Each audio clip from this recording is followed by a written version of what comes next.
Trump's accomplishments, and it is an accomplishment, is in the area of physics. He has ruptured the space-time continuum, and he has created an alternate reality. Wow. We now live in two dimensions. There's reality, and then there's the alternate reality that half the country believes approximately.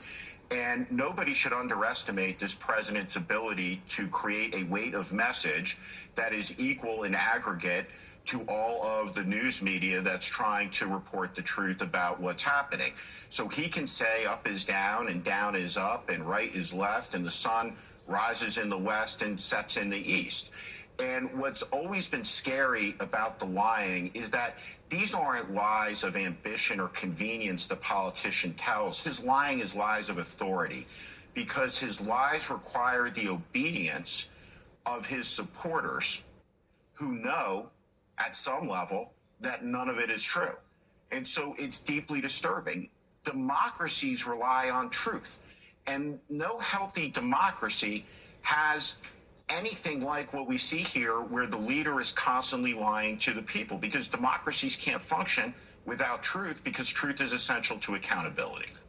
We cannot overstate how important this is, that we actually do have these two alternative realities. These are not just people in bubbles. These are people in alternative reality zones where, the moon has different colors to it. They themselves feel like they're in a different stratosphere.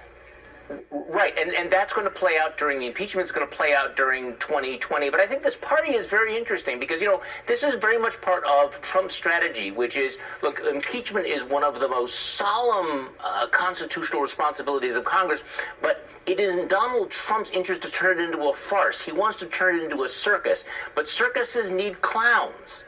And so the question is whether Republicans in the Senate are going to go along with this, whether they are willing to go along with this sort of clown car attack on the impeachment process, because a lot of them would like to say, well, this is serious, this is grave, this is bad, but it's not impeachable.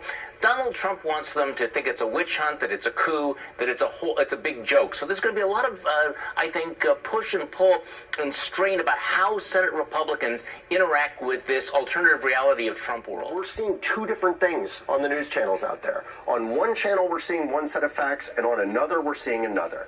And this kept happening in the room, that I would talk to these Trump supporters who had heard a completely different set of facts from their media ecosystem that they are consuming. One woman said to me, apropos of nothing, I will not see your reports where I'm from, but she said she gets her news from a local conservative radio host. Really interestingly, at that channel in Scranton, the man's predecessor was fired because he says he opposed Trump. So the president's base has their own set of facts. And I very much, agree with a lot of what Charlie was saying. Polls show support for impeachment is rising, but there is this really hardcore base that's completely has their own view of how things are going on. And the president and his team are capitalizing on that quite a bit. Donald Trump, and in fact, his whole family knows how to capitalize on any given moment, and that includes Halloween.